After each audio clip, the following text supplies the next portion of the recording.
गंगा नदी भारत की सबसे महत्वपूर्ण और पवित्र नदियों में से एक है, जो अपने भौगोलिक, सांस्कृतिक और धार्मिक महत्व के लिए जानी जाती है। ये हिमालय से निकलती है और बंगाल की खाड़ी में जाकर समाप्त होती है।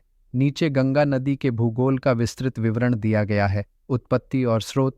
उत्पत्ति। गंगा नदी की शुरुआत उत्तराखंड के उत्तरकाशी जिले में गंगोत्री ग्लेशियर के पास गोमुख 3892 मीटर ऊंचाई से होती है, जहां इसे भागीरथी नदी कहा जाता है। प्रमुख धाराएं।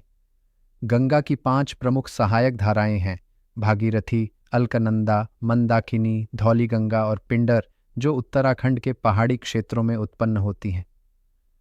अलकनंदा और भागीरथी देवप्रयाग में मिलकर गंगा नदी का निर्माण करती हैं। अलकनंदा का स्रोत। अलकनंदा का उद्गम बद्रीनाथ के ऊपर सतोपंथ ग्लेशियर से होता है और यह विष्णुप्रयाग में धौलीगंगा के साथ मिलती है। प्रवाह और मार्ग। लंबाई। गंगा नदी की कुल लंबाई लगभग 2525 किलोमीटर 1729 मील है। दिशा। यह उत्तर पश्चिम से दक्षिण पूर्व की ओर बहती है और डेल्टा क्षेत्र में दक्षिण की ओर। प्रवाह क्षेत्र। गंगा भारत के उत्तराखंड, उत्तर प्रदेश, बिहार, झारखंड और पश्चिम बंगाल राज्यों से होकर बहती है। यह नेपाल, तिब्बत, चीन और बांग्लादेश के कुछ हिस्सों को भी प्रभावित करती है। मुख्य चरण। हिमालयी क्षेत्र। गंगा हिमालय के मध्य और लघु हिमालय से होकर संकरेगॉर्ज में बहती है।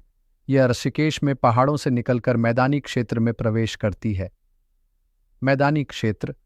हरिद्वार से यह गंगा के विशाल मैदान में बहती है, जो भारत का सबसे उपजाऊ क्षेत्र है। डेल्टा क्षेत्र। पश्चिम बंगाल में गंगा 2 शाखाओं में बंट जाती है: पद्मा बांग्लादेश में और हुगली भारत में। यह ब्रह्मपुत्र और मेघना नदियों के साथ मिलकर विश्व का सबसे बड़ा सुंदरबन डेल्टा बनाती है, जो बंगाल की खाड़ी में समाप्त होता है।